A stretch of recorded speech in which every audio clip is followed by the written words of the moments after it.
السلام علیکم ورحمۃ اللہ وبرکاتہ۔ دوستو، جب بھی ہمارے درمیان کچھ مسائل پیدا ہوتے ہیں، کچھ حالات آتے ہیں، تو ایک جملہ عام طور پر ہماری زبان سے نکلتا ہے یا ہمارے کانوں کو سننے کو ملتا ہے: میں ہی چھوٹا کیوں بنوں، میں ہی کیوں ہمیشہ جھکا رہوں، میں کب تک دبا رہوں گا۔ ایسی سوچ کی اصلاح کیسے ہو سکتی ہے اور چھوٹا بنے رہنے میں کیا فائدہ ہے؟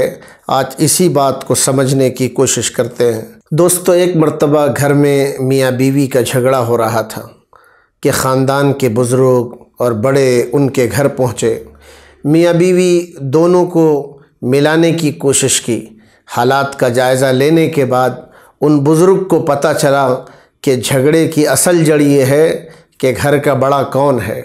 شوہر کہتا تھا کہ میری بات میرے گھر میں مانی جائے، اور بیوی چاہتی تھی کہ میری بات چلے گی۔ بس یہی مزاج ہی سارے جھگڑے کا سبب بنا ہوا تھا۔ آئے ہوئے بزرگ نے عورت کو سمجھایا تو وہ غصے میں آ کر کہنے لگی کہ میرے شوہر ہر بات میں اپنی چلاتے ہیں، میری کچھ سنتے ہی نہیں۔ بزرگ نے عورت کو سمجھایا کہ جب اتنی سی بات ہے تو تم اپنے شوہر کو بڑا مان لو، سارے جھگڑے خود بخود ختم ہو جائیں گے۔ اس عورت نے کہا، یہ کیسے ہو سکتا ہے؟ اگر میں ایسا کر دوں تو میں مستقل طور پر احساس کمتری کی شکار ہو جاؤں گی۔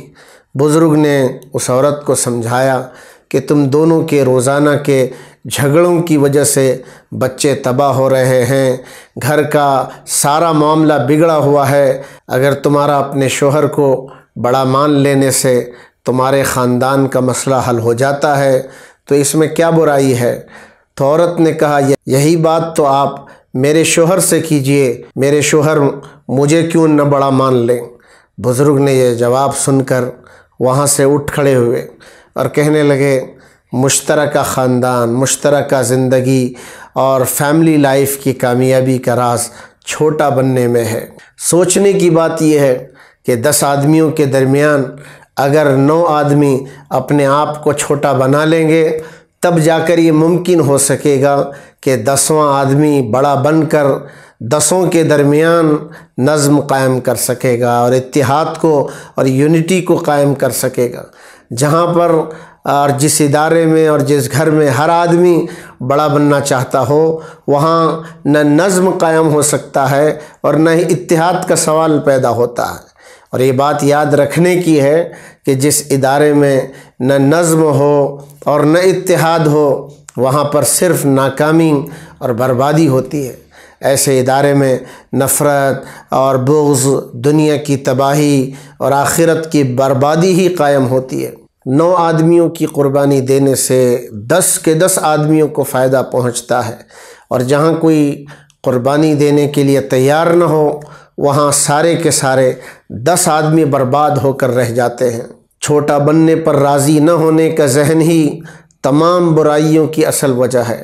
آدمی چھوٹا بننے کے لیے تیار نہیں ہوتا، حالانکہ موت ہر روز یہی سبق دیتی ہے کہ تم چھوٹے ہی ہو اور تم مٹنے والے ہو اور تمہارا نام و نشان بھی خاک میں ملنے والا ہے۔ اپنے اندر کے ایک آدمی کو بڑا ماننے سے خود اپنے کو چھوٹا سمجھنے والا طاقتور ہو جاتا ہے اور مضبوط ہو جاتا ہے۔ ایک انسان انفرادی بڑائی کھو کر اجتماعی بڑائی حاصل کر لیتا ہے۔ یہ ایک زندگی کا خوبصورت راز ہے۔ اس سے ادارے بھی چلتے ہیں، خاندان بھی بنتے ہیں، قوم بھی مضبوط ہوتی ہے۔ جو انسان چھوٹی بڑائی کے احساس میں گم رہتا ہے، موت آ کر اسے زندگی کی حقیقت سمجھا دیتی ہے اور خاک میں ملا دیتی ہے۔ اللہ تعالی ہمیں ان باتوں کو سمجھنے کی توفیق عطا فرمائے اور صحیح طرز پر اپنی زندگی گزارنا نصیب فرمائے۔ آمین یا رب العالمین۔ السلام علیکم ورحمۃ اللہ وبرکاتہ۔